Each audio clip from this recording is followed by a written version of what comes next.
नमस्कार, welcome back. मैं Prince, आप सभी को एक बार फिर से हमारे channel learn English with SKP में स्वागत है।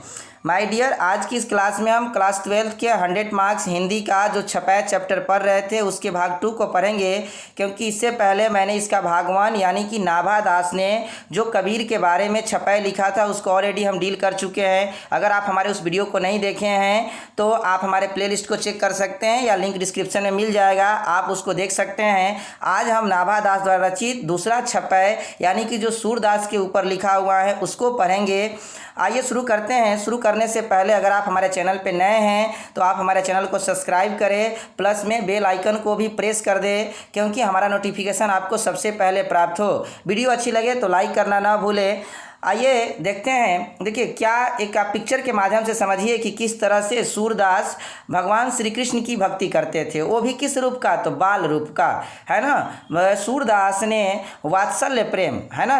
वात्सल्य क्या होता है माय डियर, तो माता और पुत्र के बीच का जो प्रेम होता है, माँ को अपने पुत्र से जिस तरह का लगाव होता है उसी को हम वात्सल्य कहते हैं। और सूरदास ने उसी को दिखाने का प्रयास किया और क्या मतलब अच्छे से वर्णन किया। अगर और भी बात आप जानना चाहें तो आप जान सकते हैं कि जो हिंदी के सबसे बड़े निबंधकार हैं, वीडियो ऐसे लंबी हो जाती इसलिए हम लोग बहुत बातों को नहीं बता पाते हैं। हिंदी के जो सबसे बड़े कवि हैं आचार्य रामचंद्र शुक्ल, उन्होंने सूरदास के बारे में लिखा कि सूरदास इतने बड़े कवि हैं और वात्सल्य प्रेम के इतने बड़े कवि हुए, और क्यों उन्होंने वात्सल्य का कोना कोना झांक मारा, यानी कि वात्सल्य प्रेम में किसी के लिए कुछ सूरदास ने छोड़ा ही नहीं, है ना। तो इस तरह से आप देख सकते हो, आप जान सकते हैं कि किस तरह से सूरदास ने भगवान श्री कृष्ण के बाल रूप का वर्णन किया और कितनी मतलब कहा जाए माधुरता से और कितनी बारीकी से वर्णन किया है जो अद्वितीय हैं।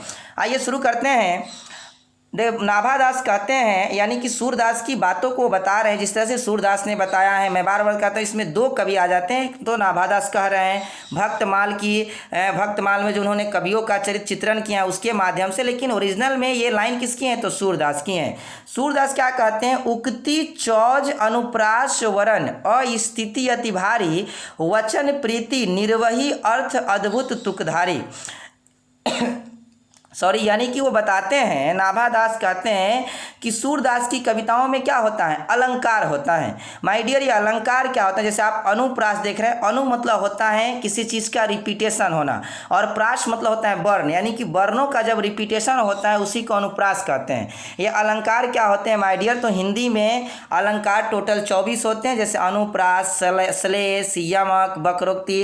अलंकार मीन्स किस तरह से काव्य को सुंदर बनाना है, यानी कि शब्दों के माध्यम से काव्य को सुंदर बनाने की जो युक्ति होती है उसी को हम अलंकार कहते हैं। आई होप अगर आप इसके बारे में नहीं जानते हैं तो आप हमारे कमेंट सेक्शन में ज़रूर लिखें, मैं पूरी तरह से अलंकार को भी समझाने का प्रयास करूंगा।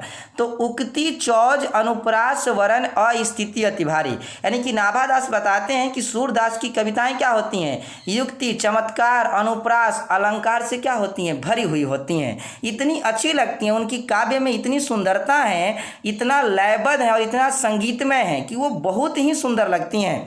वचन प्रीति निर्वही अर्थ अद्भुत तुकधारी। माय डियर, ये तुकधारी क्या होता है इसको थोड़ा समझिए। तुकधारी, ऐसे तुक का तो हिंदी काव्य में बहुत ज़्यादा अर्थ निकलता है, बहुत जगह अलग अलग अर्थ निकलता है, लेकिन मोटे तौर पर आप समझे तो तुक का मतलब होता है कि किसी चीज़ का लयबद्ध होना। जैसे आप देख सकते हैं यहाँ पे एग्जाम्पल के तौर पर अति भारी, तुकधारी, भारी आया और धारी आया, यानी कि एक तरह के शब्द आ रहे हैं, है ना। यहाँ देखिए, जैसे देखिए यहाँ पे भासी आया तो यहाँ पे परकाशी आया, है ना, भासी और काशी। उसी तरह आप और भी देख सकते हैं, इसमें धरय आया तो करय आया, इसको हम क्या कहेंगे, तुक कहेंगे, है ना।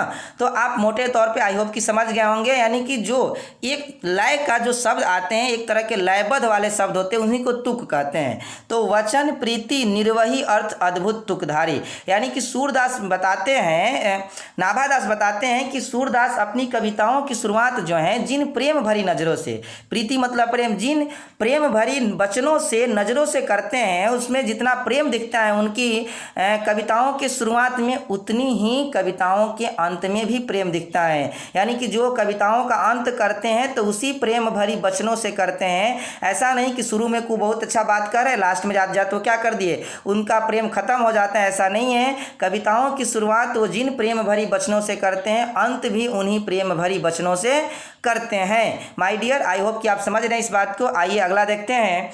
कहते हैं आगे, प्रतिबिंबित दिव्य दृष्टि हृदय हरि लीला भासी, जन्म कर्म गुण रूप सबही रसना प्रकाशी। यानी कि नाभादास बताते हैं कि सूरदास तो ऐसे तो सूरदास जन्मान थे, आई होप कि आपको पता है। सूरदास जन्म से अंधे थे, उनके दोनों आंखें नहीं थी, है ना। तो वो बता रहे हैं नाभादास कि सूरदास के पास दिव्य दृष्टि थी। भले वो अंधे थे, वो दिख नहीं पाते थे इस दुनिया को, लेकिन उनके पास एक दिव्य दृष्टि थी जिसके माध्यम से वो हरि की लीला का क्या करते थे, वर्णन करते थे। हरि लीला भाषी, यानी कि हरि भगवान विष्णु जो कृष्ण रूप में अवतरित हैं, उसके लीला का क्या कर रहे हैं, वो वर्णन कर रहे हैं। किसके माध्यम से, दिव्य दृष्टि के माध्यम से। जन्म कर्म गुण रूप सबही रसना प्रकाशी। रसना मतलब माय डियर यहाँ जिह्वा होगा, यानी कि उनके वचनों से जब वो बोलते हैं तो उनकी जिह्वा से रस टपकती हैं। इतना अच्छा लगता है उनके जन्म के बारे में, कृष्ण के जन्म के बारे में, कर्म के बारे में, गुण के बारे में, रूप के बारे में जब क्या करते हैं, यानी कि जब आपको सूरदास इन सब चीज़ों का वर्णन करते हैं, कृष्ण के जन्म कर्म गुण रूप, तो एक रसना यानी कि रस झलकता है और ये क्या करता है, पूरे जगत को प्रकाशी मतलब प्रकाशमय करता है। माय डियर, यानी कि कृष्ण का व्यक्तित्व इतना अच्छा है, उनके जन्म कर्म गुण रूप सब में क्या है, रस भरा हुआ है। सबसे क्या होता है, जीवन ये जगत क्या होता है, प्रकाशमय होता है। तो माय डियर, आई होप कि आप इस बात को भी समझे। आगे देखते हैं।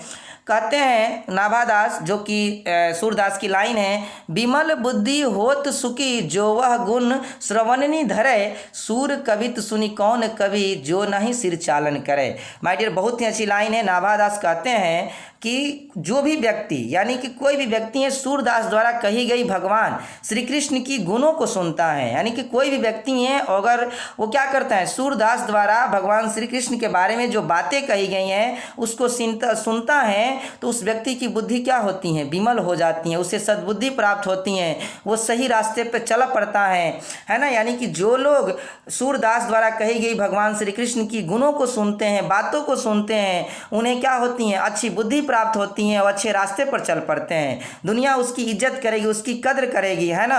सूर कवि तो सुनी कौन कवि जो नहीं सिर चालन करे। यानी कि कौन जगत में कोई ऐसा कवि नहीं है जो सूरदास की कविताओं को सुनकर, आम आदमी की तो बात छोड़िए, कोई कवि ऐसा नहीं है जो सूरदास की कविताओं को सुनकर सिर चालन ना करे, यानी कि सिर न हिलाए, अर्थात उनकी बातों में हामी न भरे। तो माय डियर, कितना अच्छे तरीके से सूरदास का वर्णन कौन कर रहे हैं, भक्त कवि नाभादास कर रहे हैं। आई होप कि आपको ये 6 लाइन यानी कि ये सूरदास वाली छप है पूरी तरह से समझ में आई हो। जब भी एग्जामिनेशन में इसकी भावार्थ लिखने के लिए आप जरूर इसको लिखें, जो स्क्रीन पर आपको दिखता है उससे समझने का प्रयास करें, है ना। अगर एक बार में नहीं समझ में आती है तो दोबारा वीडियो को देखने का प्रयास करें और इस वीडियो को न केवल देखें बल्कि शेयर भी करें, है ना। इससे हमारा मोटिवेशन प्राप्त होता है। आई होप कि आप शायद देख करके वीडियो को छोड़ देते हैं, लाइक भी करें। अगर कुछ बताना चाहते हैं हमें या हमें कुछ लिखना चाहते हैं तो आप हमारे कमेंट सेक्शन में ज़रूर लिखें।